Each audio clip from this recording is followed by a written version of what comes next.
Hi guys, welcome or welcome back to day 3 of our Twilight Marathon.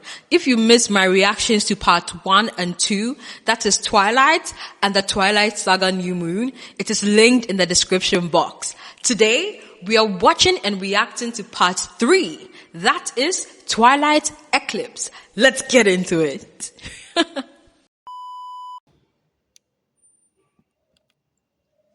You knew this was going to happen. So with everybody talking about the eclipse coming, I figured I would tell you the next story in the Twilight Saga. Here's Eclipse. Are you sure this is a good idea? I'm surprised they let it go on this long. So Edward and Bella are in their little field where he's asking her every 2 seconds to marry him. She thinks that if they get married, that everyone's going to think that he knocked her up. So she says that she'll marry him if he turns her, even though they already had a family meeting to discuss turning her, and they've decided that he'll do it after graduation. But honestly, I say why graduate? Then if somebody sees her in the sunlight, they'll just think she's a knocked up stripper who's covered in glitter. There's no way to make a career out of that. It's hard to say with all those clothes on. But her dad's also worked. See, this is what I don't get. She wants it the other way around. She wants him to turn her into a vampire before she marries him. And he wants to marry her. Isn't that like the right thing? He wants to do the honorable thing of marrying her before he turns her into a vampire. So that now he knows that, okay, I'm responsible for you. You know? We are really in this for a lifetime. And she wants it the other way. Who reasons like that? Who? I understand her reservations about people thinking whatever, that she's pregnant, but getting married first is like the best thing, especially if she wants to get married, like if she wants to be with him for a lifetime. Go watch part 1 and 2 and you understand my reaction. Let's continue. That she's going to end up on a pole. So he tells her that she needs to spend more time with other people and crawl out of Edward's ass. That's the only thing she cares Good about. advice, Later guys. that night, she wants to go see Jacob because he's not returning her calls. But she can't go because Edward broke her truck so he can lecture her. That's really selfish. How did he know she was going there? Alice had a vision and ratted her out. Being an ass. But I thought That is so toxic. Why is he isolating her? You know, I think her dad is stepping up in part 3 with just this, you know, telling her, advising her, like, you need other friends. You need other people. I mean, you don't need 10,000 friends, but at least get some other people around you. You are always with this guy. Do you have your own hobbies? Do you have your own life outside of this relationship? Do you, Bella? Do you? And the toxicity of him intentionally spoiling her car, intentionally messing with her car so she can't go see her other friend or her other love interest or whatever the case may be. That is really toxic. I don't see, like, what reason did he give? Except, like, this breakdown is not explaining things well. Let me know. Like, was there a reason why he didn't want her to go see him aside from jealousy? vampire powers didn't work on her. She confounds us all. Well, they don't unless the story needs them to. Then they work just fine. Jasper, no fair with the mood control thing. Sorry, Bella. So she doesn't go to see Jacob, and the next day, Edward suggests that they go see her mom in Florida in front of her dad, who's like, I told you to spend less time together, not go off to a place where you wear less clothes for a weekend. Huh? Which, he can't even go outside, so I'm not even sure what the point of him going was. And it's even more pointless when you find out that they needed her gone because Victoria was back in town, and they planned on hunting her. So they end up losing her and pissing off the werewolves because they stupidly sent their fastest runner to the Sunshine State, where he just sat inside and watched other people tan. Never lose focus. Oh, so it was like a ploy. Okay, so maybe that means he was stopping her from going to see Jacob because he knew that Victoria, the bad vampire who wants to kill her or to turn her or whatever, is in town. Okay, I guess that is a good thing. He's protecting her. Things you do for love, like going all the way to visit her mom with her and then sitting outside. Does her mom know that he's a vampire? Because didn't she wonder, like, boy, like, why are you sitting outside? Come hang out with us. I mean, why are you sitting inside? Come hang out with us at the poolside. I wonder what explanation she gave in the movie.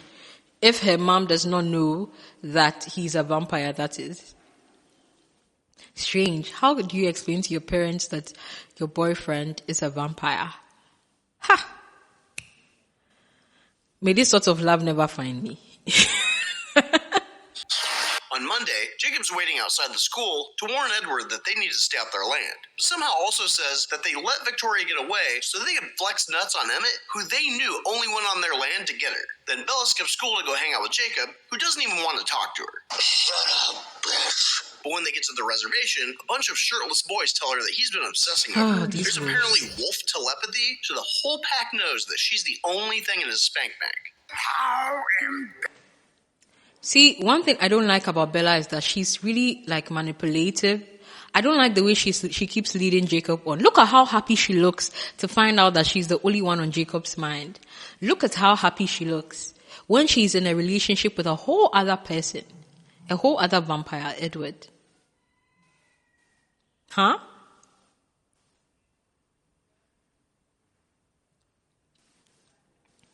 Look at her laughing and smiling when they are telling her you are the only person on Jacob's mind.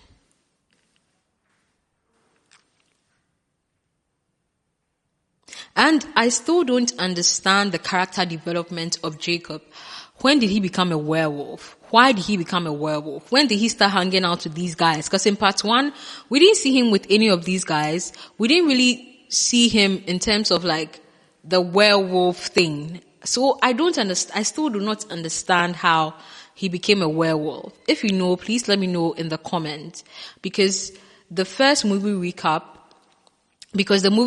we reacted to for the Twilight Saga New Moon did not sort of clarify or give any explanation of how Jacob became a werewolf. They didn't give us any background to his werewolfery. If there's a word like that. Let's continue. Sorry guys, I feel like there's something in my eye and I'm trying to get it out. I don't know.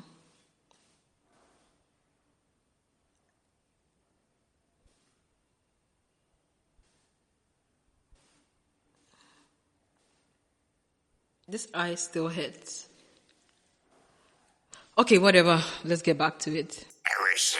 He also tells her that there's a thing called imprinting. That's kind of like when a werewolf finds the one. Oh, so Jacob imprinted on her. That's why he's so obsessed with her. It has nothing to do with imprinting. He kind of hints at it, but dude might want to work on his flirting skills. It makes me sick. Better you really be dead than one of them. But this must have not affected her much because she gets home later that night after some dude breaks into their house while Charlie was taking a nap reading a case file, ironically, of the missing persons report of the dude that broke in. It's me!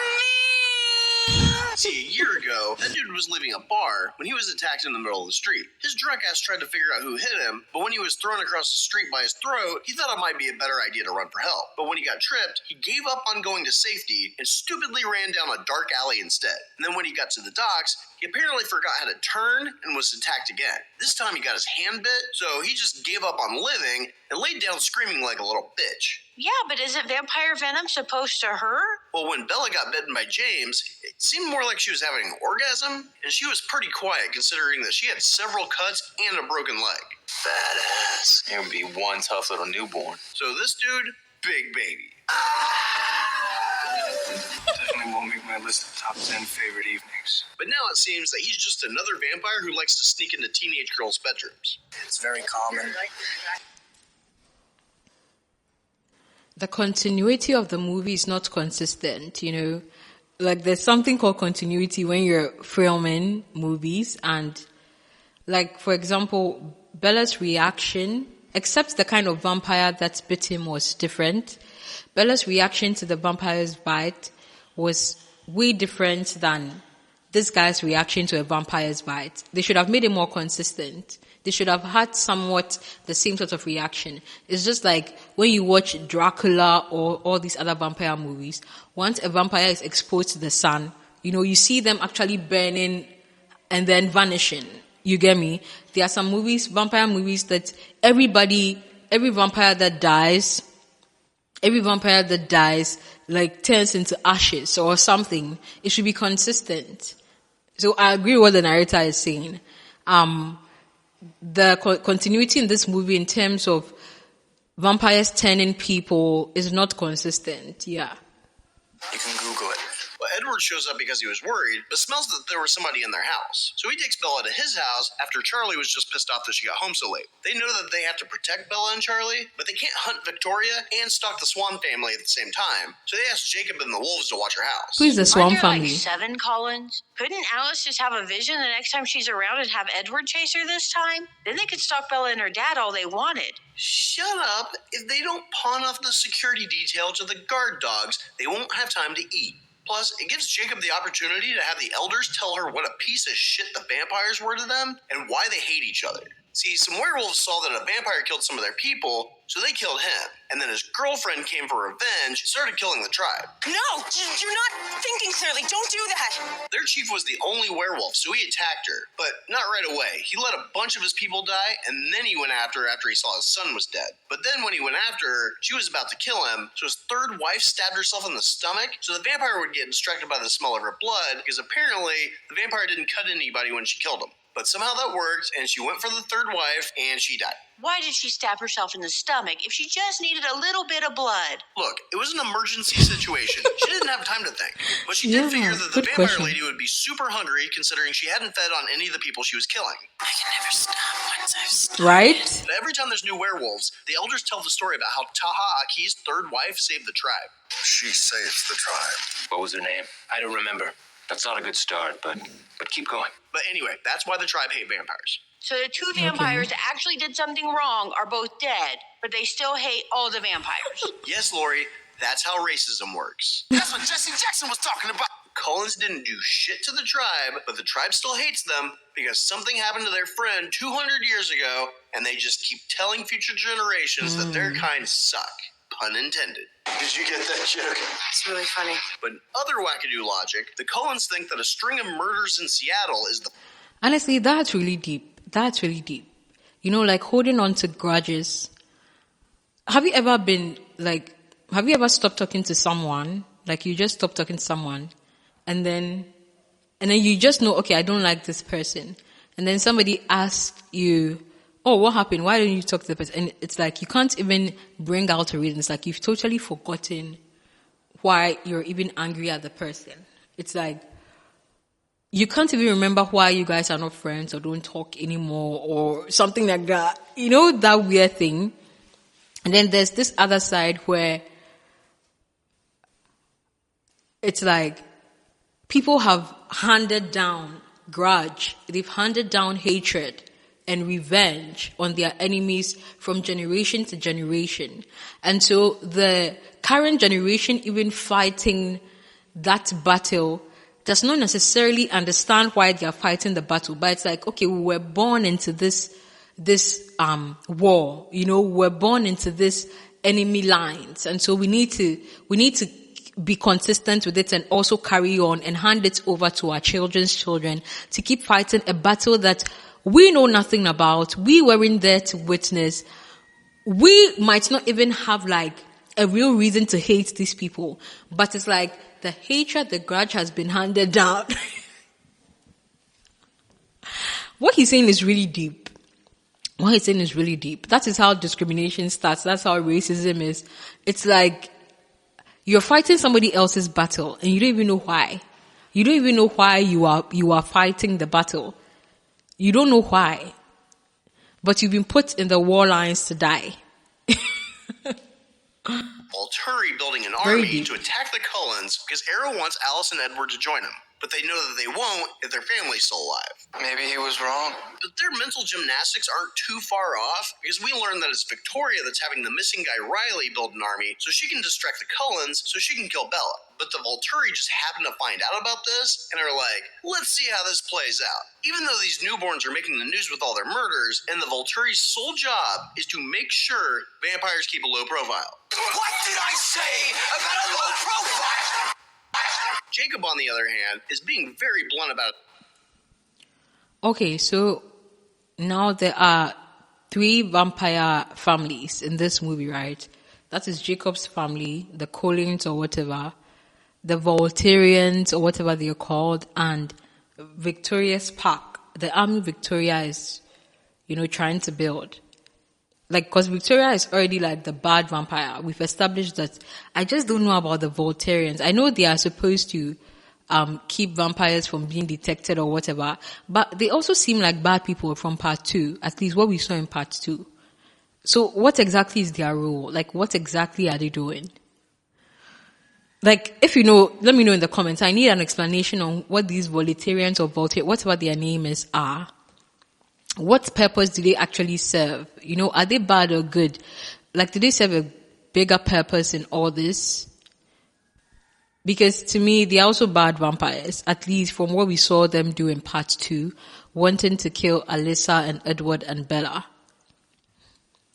His intentions. He just flat out tells Bella he's in love with her and that his heart pumps with warm blood Finally. that causes erections that Edward probably can't get. I'm sure things work the same way. Plus, if she stays with him, she'll be able to see her friends and family instead of avoiding them until they're dead like Edward wants her to. Everyone you know will be dead. But she turns Jacob down. I kissed Bella, and she broke her hand, punching my face. Does that mean he imprinted on her? No, but that does mean that if she chose him, that eventually he would dump her ass on the spot, and that she would have one hell of a time trying to get Edward to take her back, let alone turning her into a vampire. I just couldn't live in a world where you don't exist. On second thought, she's probably fine. But after Carlisle... Why did he do that? Why did he forcibly kiss her? Like, she obviously did not want that kiss. My guy. Like, learn to read the room. What? That was so cringe. I feel bad for him. That looked so disgusting. treats her hand, Bella goes to see Rosalie, who's still against her turning. See, she wasn't mean to her because she doesn't like her. Turns out, she's jealous of her for having a choice. She apparently used to have the perfect human life. And nobody's life is perfect. Mine was. Including and up to the part where her new boyfriend and his friends got drunk, beat her, gang raped her, and left her for dead in a gutter. Absolutely perfect. That's actually great. Yeah, it's perfect. Then Carlisle turned her to save her life, and she's still pissed off about it because she can't have babies. That's ridiculous. So graduation rolls around, and at a party at the Collins house, Alice sees that the newborns are having a sniffing Bella's dirty laundry party and are going to be coming after her soon. They That then is have such a meeting sad during the party, story. and it's a Oh good my thing that Jacob goodness. showed up after he was uninvited because he volunteers to. Oh, okay. So Victoria's clan is called the Newborns. Okay. Now I know their name. The bad vampires are called the Newborns. Okay. Werewolves to help them fight the baby vampires. But Bella doesn't want them to. You know, your lack of confidence in us is a little insulting. But Edward's like, hey, if there's a chance he might die, let's let him take it. I'm always hoping for that. So the next morning, they start training to fight the newborns. Jasper tells the wolves that baby vampires are really strong huggers and that they expect obvious attacks. Most likely because they're obvious. Obviously. But they're stronger than normal vampires. So now the Colin Edwards family vampires and the wolves are now friends. I thought they were enemies. Or, okay, they've come together to serve a greater cause of killing the bad vampires, giving them issues. Maybe that's why they've come together, because I don't understand why they are together. I thought vampires and wolves were supposed to hate each other. Period. Complete. That's it. Whether they are good or bad, they hate each other. But yeah, the enemy of my enemy is my friend, right? I guess that is what is happening here.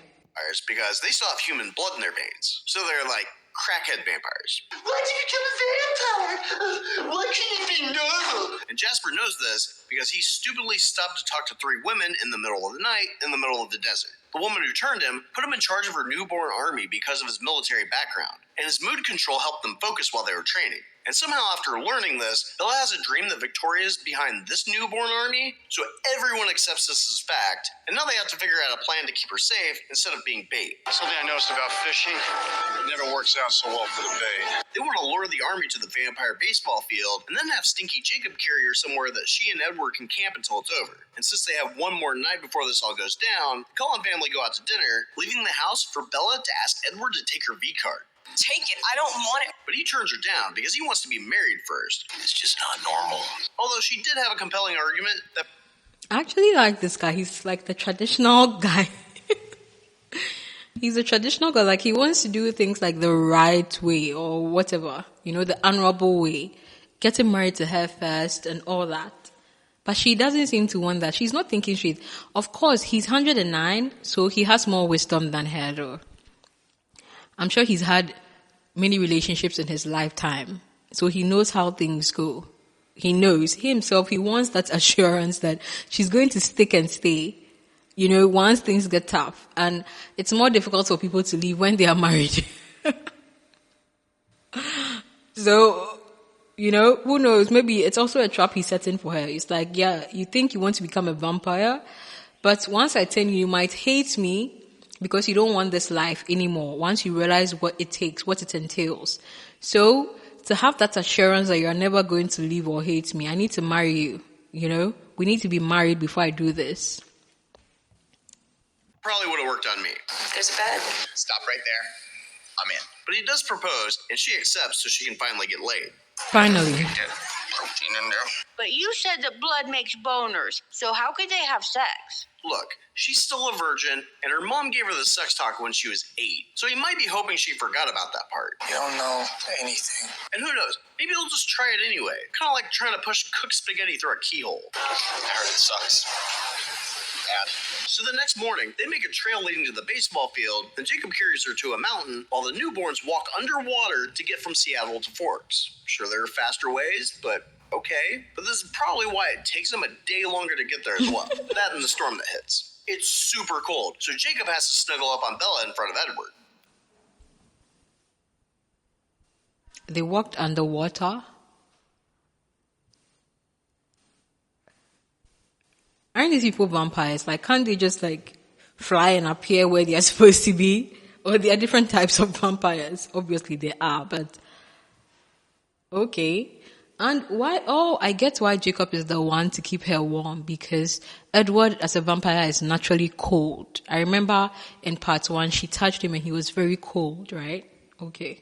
Unfortunately, heat transfer wouldn't work without skin-to-skin contact, so Bella's just gonna have to survive by being the main character. This is weird. I bet Edward's really pissed about that. Yeah, he was about to let her die rather than let Jacob touch her. And considering that Jacob would rather have Bella die than become a vampire, she really needs to get better taste in guys. I mean, these two can't decide if protecting her is their number one priority or if she'd be better off dead. I mean, why didn't you just let the van crush me and save yourself all this regret? And also, Bella didn't wear her engagement ring, so Jacob would have a clear head for the fight. But he also said that he was going to stay behind and use his pack telepathy, kind of like Wolf Radio, to give him a play-by-play of the fight. What a brilliant tackle, and the fans go wild. But when Bella wakes up, Edward tricks her into talking about their engagement, so Jacob will hear it. But that was a dick move. Well, he and Jacob had a talk last night.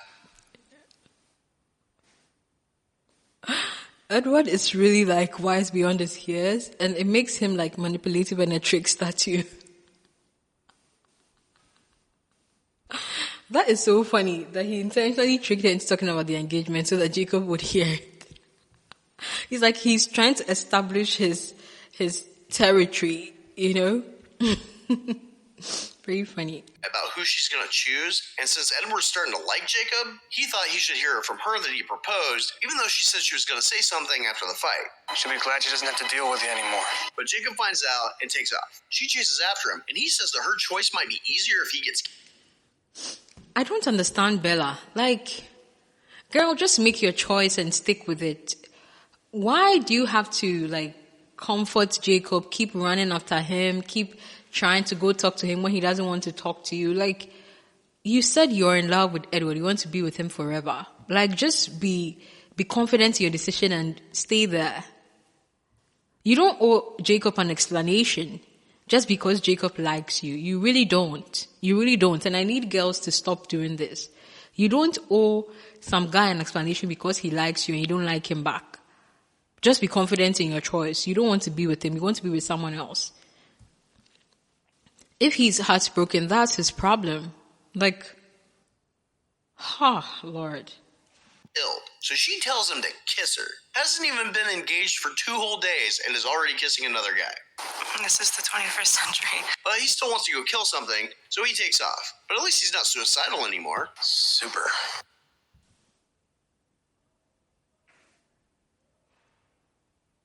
What? I mean, I was just talking about how she doesn't need to be doing, and she goes and kisses someone else when she's engaged to... Huh? What is happening? Is this what most teens grew up on? Because now I feel like they learned all these toxic relationship dynamics and all that most of us grew up seeing our friends have and all that. People learned it from Twilight. Like, all these like love triangles and girls not knowing what they want and guys not knowing what they want. And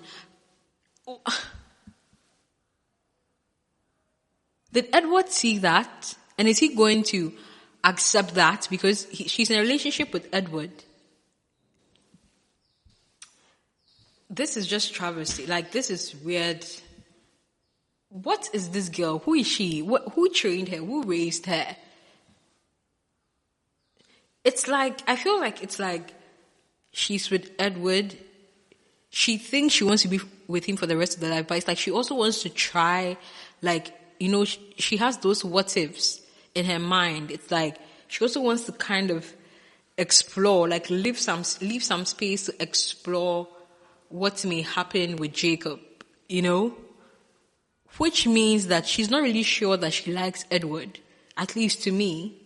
It means that she's not really sold on being with Edward for the rest of her life like she thinks she is, or she keeps telling Edward that she wants to be. Because why will you keep doing these mixed signal things and doing these out of pocket things when you're in a relationship? Chasing after another guy who likes you when you're in a relationship. Kissing another guy who likes you because when you're in a relationship. Who does that? And who accepts that? No boundaries, no boundaries, no boundaries, no boundaries.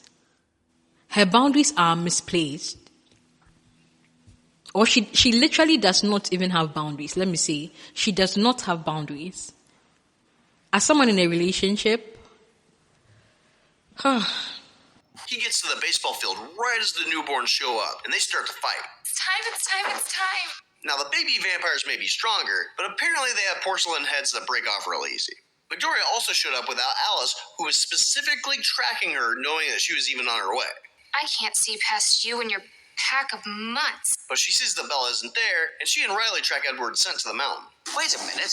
How did this happen? We're smarter than this.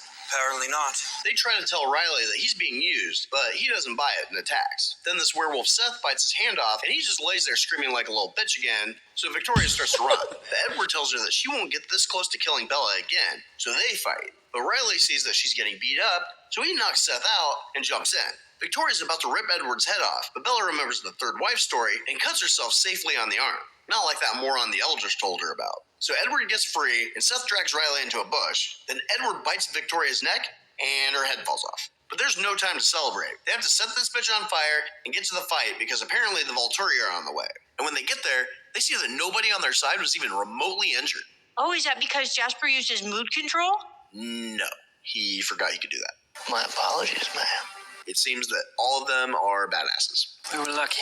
But they missed a vampire, and he just jumps out and grabs a wolf with, like, everyone right there. Then Wolf Jacob saves her, but he gets grabbed himself and gets hugged really tight. And then half his bones get broken before the rest of the wolf pack can save him. Then all the wolves fuck off because they don't want to get killed by the Volturi. They see that the Cullens saved this little girl from the fight, but the Volturi want her dead, so Esme pleads for her life. Please. Don't. But Jane's like, alright, but we'll tell the council Bella's still human. So now the Cullens are like, fine, take the bitch. We don't even know her. I wanted to help people. Then Bella goes to see Jacob, who's all, love me and my warm-blooded penis. That's it. You know how much I wish it was enough. this And narrator. in true Bella fashion, she overcorrects and sets a wedding date with Edward. What does any of this have to do with an eclipse? Fuck if I know. Total misunderstanding. One more thing. I'm gonna need numbers. That was honestly my next question. Believe me, I want to. That was actually what I was going to ask that. Why is it called an eclipse? Because it's not like maybe there was an eclipse coming out. It's just like the new moon.